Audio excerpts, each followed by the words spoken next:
గంటలకే వస్తాడు, 10 గంటలకు మళ్ళీ రాత్రి పోతాడు. నిజంగా సార్ ఈరోజు పదవి విరమణ చేస్తున్న సందర్భంగా వారికి పదవి విరమణ శుభాకాంక్షలు తెలియజేస్తున్నాను. ఈ సమయంలో మరి మాట్లాడవలసిన వారు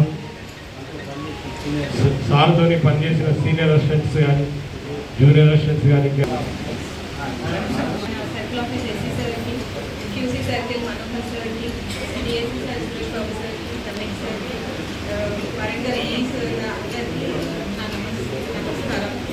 ఈరోజు పదవి విరమణ పొందుతున్న సూపరింటెండెంట్ ఎన్టీపీఎస్ సార్ గురించి మాట్లాడాలంటే యాక్చువల్గా నేను జాయిన్ అయితే 2013లో సార్ దగ్గర నేను 10 years వర్క్ చేశాను.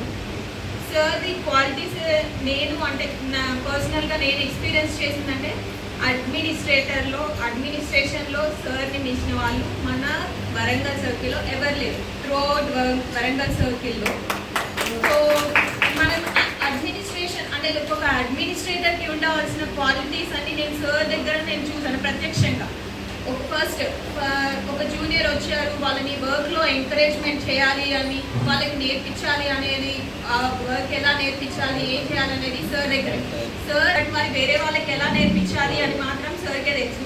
ఎలా అంటే ఇప్పుడు ఒక ఫైల్ తీసుకెళ్ళాము, ఇది ఎలా పెట్టావమ్మా, ఈ రూల్ ఎలా ఉంది నీకు ఎలా తెలుసు అని పెట్టావు అని అన్నాను.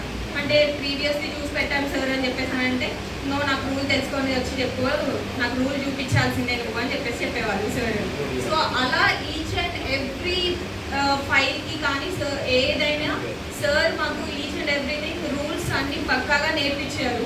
మీరు ఒక సర్కిల్ ఆఫీస్ ఫైల్ తీసుకొని చూస్తే అంటే లైక్ కొత్తగా వచ్చారు ఎవరైనా వేరే వాళ్ళు వచ్చి చూసారంటే మీరు పాత ప్రీవియస్ నోట్స్ ఓపెన్ చేసి చూడండి, చాలు మీకు అసలు ఎలాంటి డౌట్స్ ఉండవు. మీరు హ్యాపీగా నోట్స్ చూసుకొని ఆ రూల్స్ చూసుకొని మీరు ప్రొసీడ్ అయిపోవచ్చు, అంత పర్ఫెక్ట్గా ఉంటాయి. దానికి మాత్రం నేను సార్కి అసలు ఫుల్ క్రెడిట్ ఇవ్వాల్సిందే. సార్ అంత పక్క administration, communication skills, technical skills, ఒక వరంగల్ సర్కిల్ మనకి ఈఎన్సీ నుంచి మనకి లెటర్స్ వస్తాయి, రిపోర్ట్స్ వస్తాయి.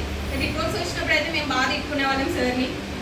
ఎన్నిసార్లు కరెక్షన్ అంటే అన్నిసార్లు కరెక్షన్, ఏంటి సార్ ఇన్నిసార్లు కరెక్షన్ చెప్పుకోవడానికి పక్కన వాళ్ళ సార్ వాళ్ళతో చెప్పుకొని బాధపడే వాళ్ళము. ఇక లక్ష్మణ్ సార్, మునీర్ సార్ వాళ్ళ గురించి చెప్పనవసరం లేదు. సో అది ఎందుకు సార్, ఎందుకు ఇన్నిసార్లు కరెక్షన్ చేస్తున్నారు, ఇంకేదైనా మిస్టేక్ ఉంటే మళ్ళీ వాళ్ళు అడిగితే మనం పంపిద్దాం లేండి సార్ అని అంటే లేదు, అసలు వాళ్ళు అడగకుండానే మనం ముందే పర్ఫెక్ట్గా పంపించాలి అని చెప్పేసి, ఇలా పర్ఫెక్ట్గానే చేయాలని చెప్పేసి పంపించేవాళ్ళు. ఈఎన్సీ వాళ్ళు కూడా వరంగల్ నుంచి ఒక రిపోర్ట్స్ వచ్చాయి అని అంటే అది మళ్ళీ రిటర్న్ క్వశ్చన్ లేకుండా చేయడానికి కారణం మాత్రం మన శ్రీనివాస్ సార్ గారు అని, ఎన్టీపీఎస్ సార్ గారు అని నేను చెప్తాను. And sir